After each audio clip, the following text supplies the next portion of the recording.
Welcome back to the London Free Press podcast. In my opinion, it is the most wonderful time of the year. And no, I'm not crazy. I know it's not Christmas time. It's about to be playoffs in the OHL. I can't believe it's happening. And I'm really excited to catch up today with London Free Press sports reporter Ryan Payette. Ryan, how are you today? I'm great, Lindsay. Thanks for having me back. Thank you so much for joining me today, Ryan. Just for anybody listening to this, you can always head over to lfpress.com or read Ryan's latest story in the pages of the London Free Press. Great article there about what we can expect not only from our London Knights, but also all of the matchups that we're going to see in the OHL and some predictions. So I think we need to focus on our hometown boys first, Ryan. Knights taking on the Kitchener Rangers. What are we expecting to see? I think it's going to be a long series. At the start of the year, the Knights were bombing the Rangers every time, scoring 6-7 goals every time they played them. And then, it just seemed like everything kind of shifted and Kitchener figured some things out and they won the next four. And then the game was really interesting last week. It was the last game really before both teams started resting some of their star players kind of thing. And it was a 4-3 game and it was really hard fought and hard checking and it was a really close game. And, I think we learned a lot about how the teams are going to, take this on. Kitchener's kind of a bigger physical team and the Knights have a lot of that high-end skill. Like the Kitchener can't match Luke Evangelista, Antonio Stranges. They don't have guys like that. But they're a hardworking team, and it'll be interesting to see. And of course, the big story we've been following all week is who's going to be in the Knights' net, because that's a major factor. I'm glad that you brought that up because Brett Brochu, everybody's been watching what's happening with him. He suffered a freak injury against Kitchener. I know he's been working hard on rehabilitation. Last time you and I chatted, we were talking about how he was gung-ho. He was going to be back in time for the playoffs. I know he is currently practicing on the ice, but what do you think we're going to see? Is he going to make a debut again in this series? Yeah, well, he's a pretty determined guy. Anybody that knows him, and he did say, "I will play." I remember the quote was, when I talked to him, I will be back playing before the London Knights are into their summer." So, he's a very confident guy, and I think people know the stories. He gets to the rink at 8 a.m, and he treats it like a full-time job. He's there. He's almost 20 years old now, and he's dedicated his life to this craft. So, and he's a team leader. He would wear an A for the Knights if goalies kind of did that. But I think being kind of the romantic, like I like these kind of sports stories. I think we'll see him back, but I get a feeling that it won't be early in the series. I think if everybody looked at the schedule, there's a big 5-day gap before game 5, and I would think that he would be there if not earlier. You mentioned he's been practicing, and that was the first real. He'd been on the ice in his equipment taking pucks, but to actually get into a practice with all the shots and the drills that come and having to push post to post and really test that ankle. That's the key. And I know people say, well, he's done it. Now maybe he should, jump in there, but that's kind of not the process. Goaltenders have to, I remember talking to Pat Regan last week when he went in the Hall of Fame. He loves Brett Brochu and the way he plays. And he said, the one thing about major injury is you yourself have to trust it. You have to know that you'll be able to make the moves and do the things that you did before, and it does take time. So, he's not going to get the benefit of a game. He's going to have to be dropped right into this thing. But I would think that we'll see the rookie Owen Flores in net to start the series. How are the boys feeling about this Kitchener Rangers matchup? Because as a fan and watching this, I'm not going to lie, I was a little relieved that it wasn't Sarnia, because we know how the Knights fared against the Sting this season. And if you weren't paying attention, it wasn't good for the Knights. So how are they feeling about facing the Rangers? And that's not to say the Rangers are not a team to be watched, but what are the guys saying? Yeah, like Sarnia just they have a lot of young guys who sell out for offense. They play similar to the way the Sioux and Flint does, and the Knights struggle against those teams. Kitchener's more of a, your typical, like they try to get rush chances. They don't sell out for offense. They try to protect their back end, and they give up a lot of shots. If you look at Kitchener's history this year, they have a bit of a different, a mixed bag on the back end, and they do tend to give up 40, 45, 50 shots sometimes. So their goalies are very busy, but most goalies will tell you that they'd rather see more shots than less shots. So Pavel Kayan and Jackson Parsons have done a good job with that and keeping their team in games. But I think the Knights feel like they are going to get their chances. Luke Evangelista routinely gets 10, 12 shots on goal a game against Kitchener. I remember him telling me last week that he had 19 scoring. He created 19 scoring. They call goal and chance creation now. It's part of the new analytics and all that. And he was up to 19 in a game against the Rangers. He didn't get a point in the game, and the team was telling him that was up there with like what Mitch Marner used to do when he was really humming with the Knights. But I think Luke has to score. Antonio Stranges has to score. The Knights big. If the Knights big line it's kind of like the Leafs. If the big line's not going, then you don't know what you're going to get. You may be on the wrong end of it. But if those guys can have big games and get 9-10 points combined with McGurn, Stranges, and Evangelista, then I think the Knights will do pretty well. And as I said, you talked about the predictions. I think it's going to be a long series. I picked the Knights in 7 just because I think that, Brochu will come back, and I think we'll see the way he's put in his time to train. I think, he'll win them a couple of games, and there'll be an emotional lift, right, when he's back in net for the Knights that I don't think the Rangers aren't going to have that kind of emotional lift in the middle of the series. So it's really interesting. And as you know, Lindsay, London, Kitchener, it's two of the best markets in junior hockey. And, they're going in on a World Junior bid together for 2023. And, it's just exciting. And I enjoy going to both rinks and seeing a lot of familiar faces there over the years. And, Kitchener hates, fan-wise, they hate the Knights a little more than I think the Knights hate Kitchener. But, it's always a great environment to go to the Odd and for games 3 and 4 and probably 6 in this series. No doubt about it. This series is absolutely going to be fun to watch if you're a hockey fan.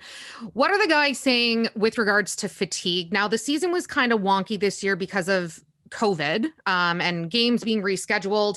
And it was a lot of wait and then hurry up, and a lot of games condensed into a short amount of time. Is fatigue plaguing anybody right now, or is it just going to be full steam ahead, do you think, once the series starts? Well, I think fatigue is a huge part of the season, and they rested.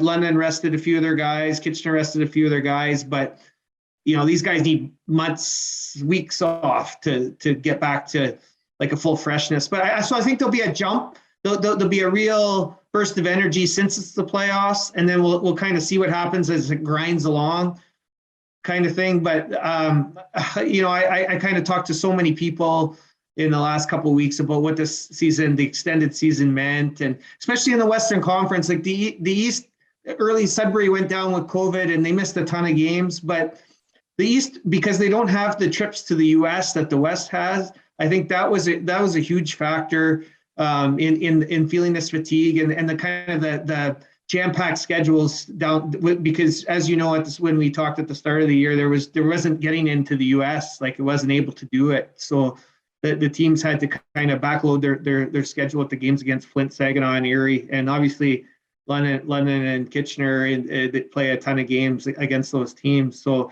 they've been both very busy down the stretch, and it's almost too much hockey. Like we had the debate, is it too much hockey for this age group? And remember, they don't have the NHL when they went in the bubble last year and throughout this year. They have the American Hockey League teams like real rich.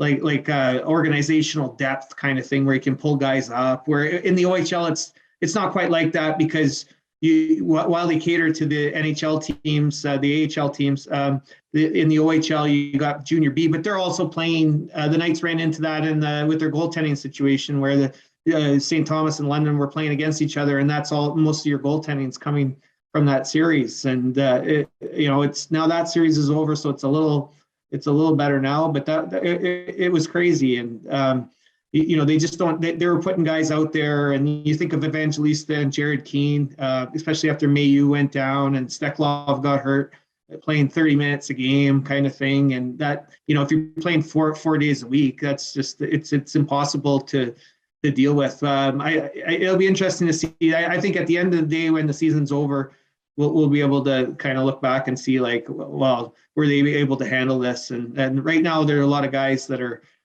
struggling through this, and makes it really different than in years past.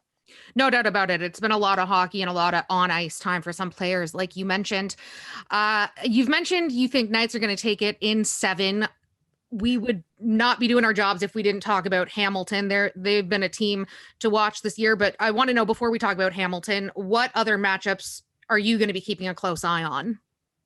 Well, Windsor Sarnia, even though it's a 1-8, and Windsor's had all the momentum, and obviously I like to see Matt Onushka, who started the season with the Knights, to see how he plays in net in the playoffs as Windsor's starting goalie. But Sarnia has an amazing goaltending tandem with Ben Goudreau and Anson Thornton, who are both NHL prospects. They belong to teams, the Sharks and Coyotes. And Windsor doesn't have that kind of goaltending. They just have a couple of veteran guys in net, and so I'm really interested to see, because there were Sarnia did beat, like we talk about the Knights. The Sarnia beat Windsor 4 out of 10 times this year, and some of the games were pretty close. And you think Sarnia, how did they end up in 8th when they were beating Windsor and London all those games, right? And they obviously didn't play very well against the lower teams, but they're a young group, and they may take a bite of the Spitfires here if the Spitfires aren't careful. But I truly believe that Windsor and Hamilton are the two best teams, and will likely meet in the OHL final. And as much as people get excited about upsets and the underdogs and stuff like that, the history, ever since I've covered the OHL for many years, there might be the odd upset, but usually the top 2 teams end up facing each other in the finals. I'm glad that you said that, because I was going to ask, do you think we're going to see any surprises from these? Like you said, you think Spitfires are going to take it in 5, Bulldogs in 4. You think it's just going to be straightforward? Yeah, I think so. Now, I think the one thing I saw was a couple of the matchups, like on the other side, the East, Perry got Tyson Forster back from the Philadelphia Flyers. He was up in the American League, and they sent him back at the end of the season. And so, if you're just scanning the stats and all that, it doesn't look like, like he didn't get very many points because he only played like 10 games, but he's a major factor. Like, he's a star player like Luke Evangelista or Wyatt Johnson kind of thing. So, that's a tough matchup for Mississauga, who if you let a guy like that get loose. I remember when the Knights played Barrie in 2013, and they had no answer for Mark Scheifele until he got hurt in Game 7. He was scoring at will almost, it seemed. And you get some of these guys, it's funny, it's Barrie again, but if you get a guy like Forster that really takes off after he's been back in the league, it takes a little while to adjust. And the other thing I found interesting is I really like Flint, and I really like Flint, and I like Sault Ste. Marie.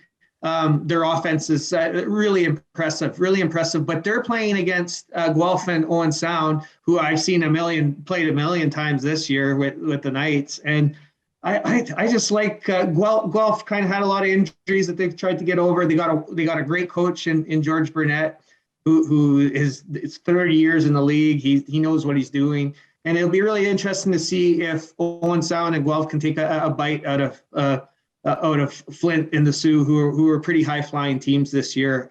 If there's an upset, I think I didn't pick them, but if there's an upset on the West, I think that's kind of where you're looking. The London Kitchener thing, I think because Brochu's out, I think it's kind of like a straight up even thing. I don't think it says cut and dry as like it's not a traditional 2nd versus 7 is what I say, but you get Brochu back in there, and who knows what can happen, right? Obviously, there's no crystal ball. And just quickly, Ryan, because we are running out of time. If we do see a Spitfires Bulldogs final, who do you think is going to win and in how many games? I think Hamilton will win, and I think that'll be a great series. And I think it'll be 6 games. But I just watching from afar, they look like a real solid team. They're not ranked number 1 in the CHL this year.